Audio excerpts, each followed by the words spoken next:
Hoje nós iremos tratar um pouquinho desse artigo de fé que nos fala a respeito do senhorio de Jesus.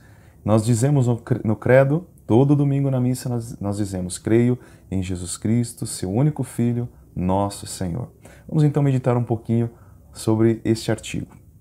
Em primeiro lugar, nós precisamos saber que Jesus, ele é, portanto, o centro da nossa fé. Nós partimos sempre de Jesus. Para nós entendermos o Antigo Testamento, nós temos que olhar para Jesus, porque é Ele quem nos explica as Escrituras, é Ele quem revela as Escrituras para nós. Sempre quando nós formos falar a respeito de Jesus, diz o Catecismo, nós temos que antes ter tido um encontro pessoal com esse Jesus, um encontro amoroso, um encontro que transforma a nossa vida. Em primeiro lugar, é preciso ter este encontro com o Mestre, para que nós possamos então falar com mais autoridade, falar daquilo que nós conhecemos, daquilo que nós experimentamos. Então Jesus, ele é o centro da nossa fé católica, ok? Bom, depois dessa breve introdução que o Catecismo faz, ele vai então explicar um pouquinho o que significa cada palavra deste artigo. Então nós vamos partir da primeira palavra, que é Jesus. A palavra importante aí deste artigo de fé. Jesus. Vamos estudar um pouquinho sobre o nome dele. Então, o nome Jesus, ele significa Deus salva. Alguns falam Deus Salvador, né? Mas aí nós dizemos que significa Deus salva, ok? Nós sabemos que para um judeu, o nome ele exprime não apenas uma palavra qualquer, mas exprime a sua identidade e a sua missão. E quando o anjo Gabriel diz a Nossa Senhora que aquele menino que iria nascer deveria ser chamado de Jesus, o próprio anjo Gabriel justifica essa escolha e diz que esse menino iria salvar o seu povo dos seus pecados. Você se lembra disso? Então, o próprio anjo já indica por que Jesus deve ser o nome desse menino. Porque ele é aquele que virá para salvar a humanidade dos seus pecados. Em primeiro lugar, ele vem como o Messias esperado de Israel, mas ele vem também para salvar o mundo inteiro dos seus pecados. Deus, ele não se contentou em salvar o povo do Egito, da escravidão do faraó, mas ele quis também dar uma salvação mais plena ao seu povo. Nós sabemos que do que Deus queria nos salvar era exatamente dos nossos pecados, era exatamente da morte. Deus se fez homem para nos salvar da morte, da condenação eterna. Ele não se fez homem para nos salvar apenas de uma escravidão qualquer, de uma escravidão política ou social. Não, Jesus se fez homem para nos libertar de toda a escravidão que o pecado causa em nossa vida. O próprio Jesus falou: quem comete o pecado se torna escravo do pecado. Então Jesus se fez homem para nos libertar dessa escravidão e muito mais ainda para nos libertar da morte, que é fruto do pecado. Então o povo de Israel, depois de perceber que o pecado já havia se generalizado, já havia se espalhado por todo mundo, por toda parte, ele começa então a pedir um Messias, um Salvador, que o pudesse redimir dos seus pecados. Nós sabemos que no Antigo Testamento, os sacerdotes ofereciam um sacrifício, eles sacrificavam um cordeiro e aspergiam com sangue como sinal de redenção. Mas os próprios judeus sabiam que aquele sacrifício ele era imperfeito. Ele não podia realmente apagar o pecado das pessoas. O sangue de um animal não pode perdoar os pecados.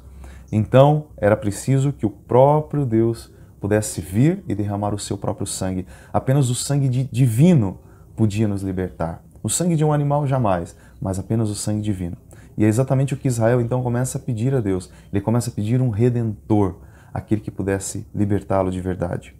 Também quando nós lemos o nome Jesus, nós observamos esse nome, nós percebemos que dentro desse nome está o próprio Deus, não é? Deus salva. Então, quando Jesus vem e recebe esse nome, já há aí, no seu próprio nome, um sinal da divindade. Deus salva. Deus é o único que pode perdoar os pecados. Deus é o único que pode perdoar os pecados. Então, em Jesus, no nome de Jesus, já está indicado que a divindade estaria presente. No livro dos Atos dos Apóstolos, no capítulo 4, no versículo 12, nós lemos: pois não existe debaixo do céu outro nome dado aos homens pelo qual devamos ser salvos. Ou seja, apenas no nome de Jesus existe salvação para a humanidade. Apenas Jesus pode nos dar a salvação, pode nos redimir dos nossos pecados, pode apagar os nossos pecados. Não há outro nome. Nós sabemos que ao longo da história foram aparecendo outros nomes, outras pessoas que se diziam Messias, outras pessoas que se diziam salvadoras, mas apenas Jesus é o Salvador. Nós temos aqui no Brasil, por exemplo, aquele Henri Cristo, né, que se diz Jesus, a encarnação de Jesus. Então nós podemos até dar risada dessa situação, porque na verdade aquele cara é um ator, né? Não tem nada de Jesus ali. Portanto, há outros que se dizem Messias, há outros que vêm com a pretensão de serem salvadores, mas apenas o nome de Jesus nós temos o Deus que pode nos perdoar os nossos pecados, que pode nos redimir das nossas faltas. No Antigo Testamento também, o nome de Deus, porque nós estamos aqui meditando sobre o nome, não é? Então, o nome de Deus ele só era pronunciado pelo sumo sacerdote uma vez ao ano, quando ele ia oferecer esse sacrifício pelos pecados do povo. Então, num dado momento, o sacerdote pronunciava o nome, Yahvé. Era o único dia no ano em que se poderia pronunciar o nome sagrado de Deus. Os judeus, quando eles estavam com as Escrituras, estavam ali lendo as Escrituras, eles não pronunciavam o nome de Deus, porque o nome de Deus era santo, é santo. Então eles, no lugar, muitas vezes colocavam uma outra palavra, como Adonai, né? Eles falavam Senhor, e eles não pronunciavam aquele nome. Mas agora nós podemos pronunciar o nome de Deus, e o nome de Deus é Jesus. Também quando nós lemos os evangelhos, nós notamos o temor que os espíritos malignos têm diante do nome de Jesus. A própria pessoa de Jesus, em primeiro lugar, mas o próprio Jesus depois vai dizer que em meu nome vocês poderão expulsar os demônios. Em meu nome. Veja o poder que tem o nome de Jesus. Vocês expulsarão demônios, vocês curarão doentes, vocês farão milagres e prodígios em meu nome. Então veja a preciosidade deste nome. E também Jesus vai dizer que tudo aquilo que vocês pedirem em meu nome ao Pai, isso vos será concedido. Aquilo que vocês pedirem em meu nome. Portanto, veja só, o nome de Jesus é aquele que que nos dá o acesso ao Pai, que nos dá o acesso a tudo aquilo que nós precisamos da Trindade. Também o nome de Jesus está no centro da oração cristã. Em toda oração nós dizemos, e a igreja proclama isso durante a liturgia, por nosso Senhor Jesus Cristo. A igreja sempre traz o nome de Jesus. Também na oração da Ave Maria, o nome de Jesus encontra o seu ápice quando é colocado no meio dessa oração. Nós rezamos, Ave Maria, cheia de graça, o Senhor é convosco, bendita sois vós entre as mulheres e bendito é o fruto do vosso ventre, Jesus. Então o nome de Jesus está no centro da oração mariana, nesta saudação a Nossa Senhora. Há também uma oração muito antiga dos orientais, dos monges, dos padres orientais, que é a seguinte: eles andavam durante todo o dia rezando esta oração. Jesus Cristo, Filho de Deus, Senhor, tende piedade de mim, pecador. Eles repetiam inúmeras, centenas e às vezes milhares de vezes no mesmo dia esta oração. É uma oração que acompanhava o ritmo da respiração dos padres. Então eles rezavam: Jesus Cristo, Filho de Deus, Senhor, tende piedade de mim, pecador.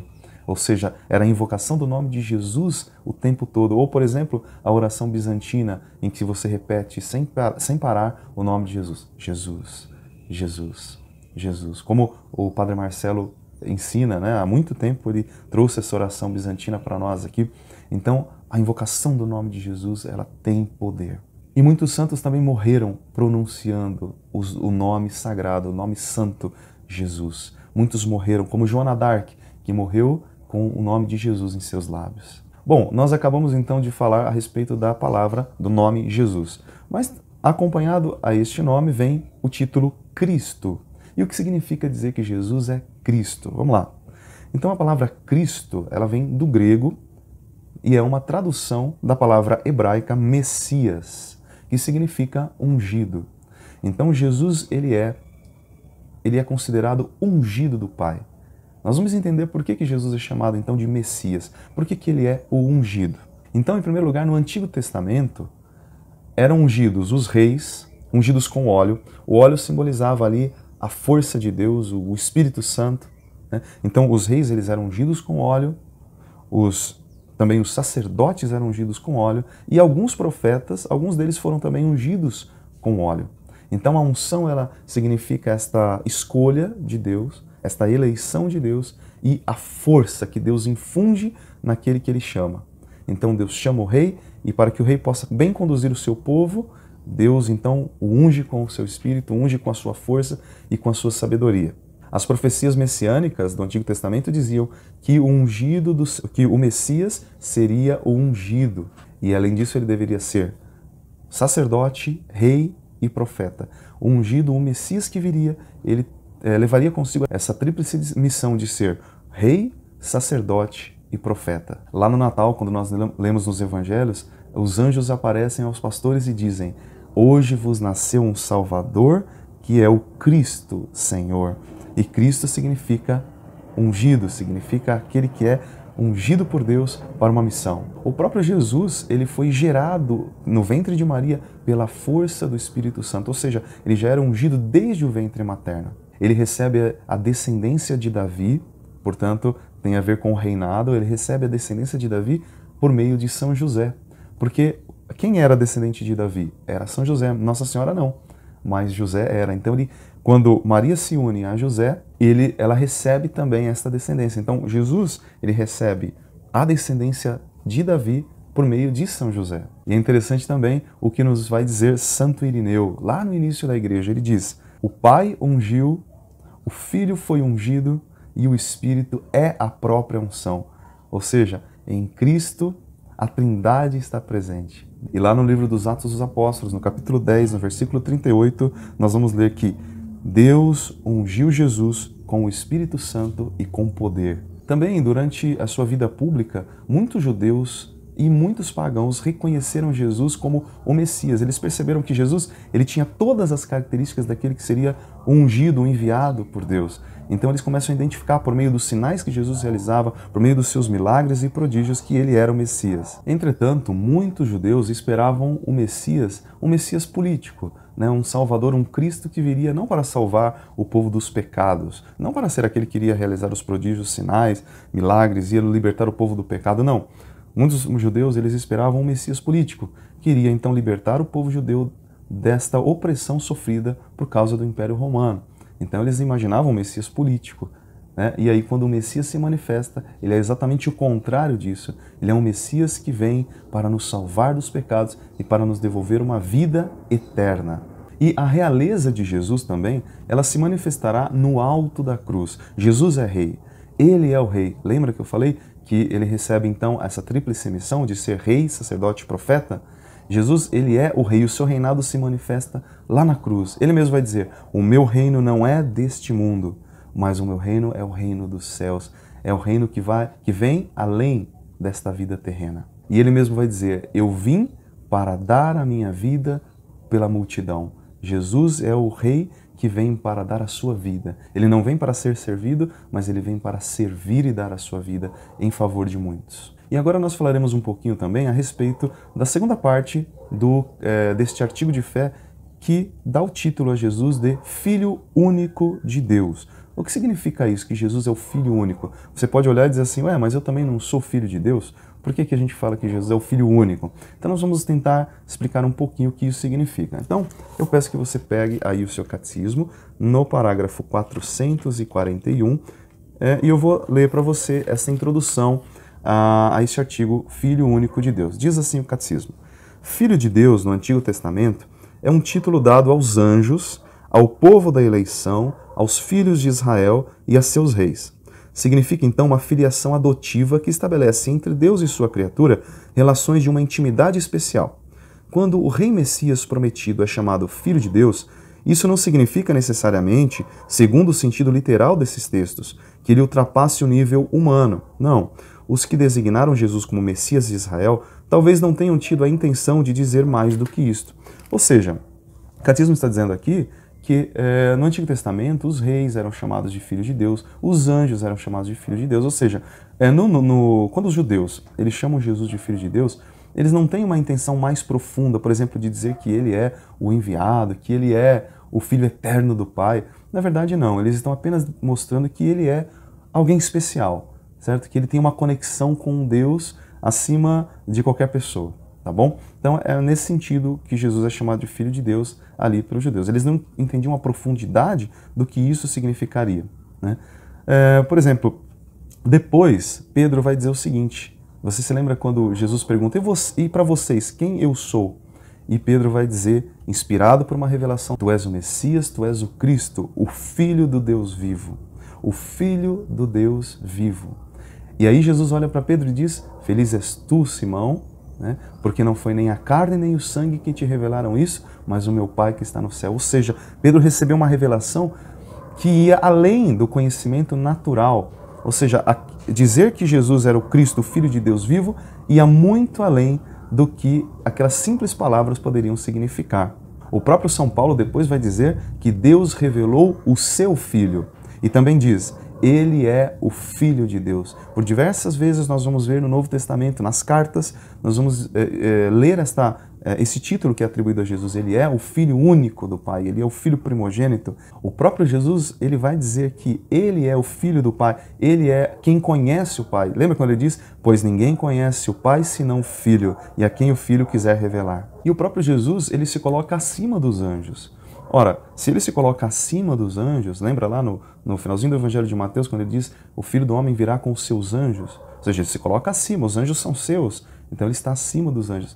Portanto, aqui Jesus mostra que há uma diferença entre ser chamado Filho de Deus, lá no Antigo Testamento, quando até os anjos eram chamados Filhos de Deus, e agora quando ele se coloca como Filho do Pai e que ele virá com os seus anjos. Portanto, chamá-lo de Filho de Deus é colocá-lo acima dos próprios anjos, não é o mesmo tipo de título que se recebia no Antigo Testamento. É uma nova nomenclatura. Agora, este título, Filho de Deus, recebe um novo significado. O próprio Jesus também vai falar para os discípulos, quando ele vai subir aos céus, ele diz, eu vou para o meu Pai e vosso Pai.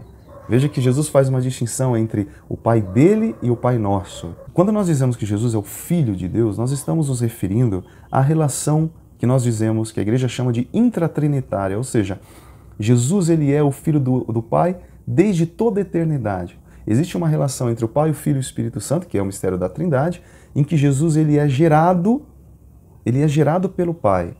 Ele é gerado pelo Pai desde toda a eternidade. Portanto, se ele é gerado pelo Pai, ele é o Filho do Pai. Então, quando nós dizemos Jesus ele é o Filho único de Deus, nós estamos nos referindo a esta filiação divina que Jesus recebe desde toda a eternidade dentro da Trindade. É uma relação intratrinitária. Entende? Nós não fazemos parte da Trindade. Nós somos criados pela Trindade, nós somos criaturas. Mas nesta relação intratrinitária, dentro da Trindade, o único que é o Filho é Jesus. Ele é sempre o Filho, desde sempre ele é o Filho. Desde toda a eternidade ele é o Filho. Antes que o mundo existisse, ele já era gerado pelo Pai. Portanto, é nesse sentido que nós dizemos Jesus é o Filho único de Deus, mas nós também somos filhos. Nós recebemos esta graça de sermos filhos de Deus, amados por Deus, mas há uma diferenciação entre o Filho que é Deus e nós que somos apenas criaturas, mas nós somos filhos dele também. Deu para entender a distinção? Jesus é o Filho eterno, desde toda a eternidade, antes que o mundo existisse, ele já era o Filho, portanto é o Filho único. E nós somos filhos, a igreja diz que nós somos filhos adotivos, né? Então nós somos filhos no Filho. Por meio de Cristo, que é o Filho único, nós nos tornamos também filhos do Pai eterno. E por fim, a última palavra que nós vamos estudar é a palavra Senhor. Isso é muito profundo, olha só. No hebraico, nós tínhamos a palavra Yahvé, que é aquele que é. É o nome de Deus, o nome que Deus revelou a Moisés lá na sarça ardente, Yahvé. Esta palavra foi traduzida para o grego, foi trazida pelo grego com a palavra Kyrios, que significa Senhor. Né? Então, Kyrios com K, né? K-Y-R-I-O-S, Senhor. Né? E essa palavra, Kyrios, ela foi utilizada no Novo Testamento para se referir a Jesus. Muitas pessoas, quando iam chamar Jesus, utilizavam esse título, que era um título reservado a Deus. Era uma tradução direta do nome de Deus. Então as pessoas iam chamar Jesus quando elas... Claro, quando a gente pega a Bíblia em português vai estar Senhor apenas, né? A palavra Senhor. Mas esse Senhor vem de Kyrios, que significa Deus. Então as pessoas chamavam Jesus de Deus, de Senhor, Kyrios. Né? Então toda vez que você ler aí no Novo Testamento a palavra Senhor, se referindo a Jesus, é a palavra Kyrios, que significa Deus. Portanto, aqui é importante também a gente fazer uma observação. Jesus ele não é um profeta apenas. Jesus ele não é um revolucionário. Jesus ele não é é apenas um espírito muito elevado, ele é um ser humano, mas um espírito elevadíssimo, como algumas religiões pregam. Não, Jesus, ele é Deus, ele é o próprio Deus que se fez homem como nós, ele é o próprio Deus que veio ao nosso encontro para falar diretamente ao nosso coração. Portanto, se algumas religiões até tem lá o quadro de Jesus, não é? A gente vê algumas religiões que tem lá, usam a foto de Jesus, que falam de Jesus. Bom, a pergunta que se deve fazer é, vocês consideram Jesus como Deus ou como um profeta, ou como um homem qualquer? Os judeus mesmo, eles não consideram Jesus como o Messias, eles consideram Jesus como um profeta apenas, que surgiu lá naquele tempo, mas que eles não consideram Deus. Agora, para nós cristãos, Jesus é Kyrios, ou seja, Jesus é Deus feito homem. Ele é o próprio Deus que se encarnou. E Jesus, ele vai atribuir esse título de Senhor, de Kyrios, a ele mesmo. Lá no Evangelho de São João, no capítulo 13, no versículo 13, ele olha para os discípulos, enquanto ele está reunido com eles lá na última ceia, ele diz, vocês me chamam de Mestre e Senhor, e vocês o fazem bem porque eu o sou. Eu sou o Senhor. Então Jesus reconhece a sua divindade. Jesus atribui, portanto, ele aceita ser chamado de Senhor. Ele diz, realmente eu sou Deus. Ele se revela como Kyrios, ali na última ceia. E depois de sua ressurreição, quando ele aparece para os apóstolos, e São Tomé, portanto, já está no meio deles, Jesus aparece e mostra para Tomé as suas chagas, e diz, Tomé, toca aqui nas minhas chagas, toca no meu lado. E qual é a expressão que Tomé utiliza? Lá no Evangelho de João, capítulo 20, versículo 28, ele diz, meu Senhor e meu Deus. E aqui então a palavra de Deus traz de modo explícito esta relação do Kyrios, que é Senhor, com a divindade, meu Senhor, ou seja, Kyrios e meu Deus. Portanto, ali há um reconhecimento explícito da divindade de Jesus. Também esse título Senhor, ele traz um sentido de senhorio, ou seja, os escravos eles tinham seus senhores, na verdade. Então, eles se submetiam a tudo aquilo que os seus senhores ordenavam. Também os imperadores e reis, eles eram senhores, né? O povo tinha que se submeter. Nós atribuímos o título Senhor a Jesus. Ele é o único Senhor, ele é o nosso único Senhor, aquele a quem realmente nós devemos submeter toda a nossa vida. Até mesmo havia uma pregação que era chamada O Senhorio de Jesus, em que nós pregávamos nos grupos de oração, dizendo que Jesus, ele é o Senhor a quem nós devemos nos submeter, a quem nós devemos reverenciar e entregar toda a nossa vida. Portanto, ele é o único a quem nós devemos tudo o que nós temos e tudo o que nós somos. Por fim, o Catecismo diz também que a oração cristã é marcada pelo título Senhor. Muitas vezes, toda oração que a gente faz, nós dizemos Senhor, nós usamos este título para Jesus. Nós chamamos ele de Kyrios, Senhor, aquele que pode mudar, aquele que pode transformar completamente a nossa vida. E mais que isso, ele é o Messias Salvador.